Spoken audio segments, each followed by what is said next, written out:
Naging malinaw na nga ang lahat kay Gabo nang makalaya nga siya sa kulungan.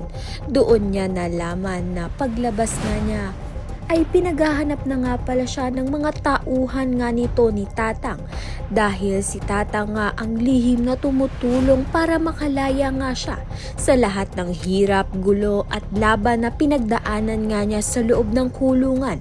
Hindi niya alam na matagal na pala nga siyang pinagmamasdan ni Tatang.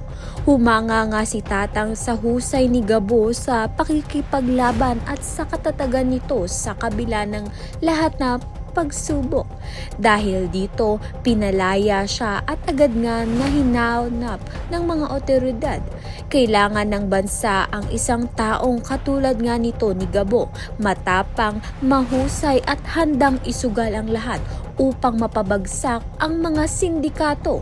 Kaya naman nga magandang oportunidad nga ito para kay Gabo, dahil ito ay legal na paraan upang kumita nga siya ng pera, dahil nakatulong pa nga siya sa bansa at makakatulong pa nga siyang makalabas ang ama nga niyang si Rudy sa ospital.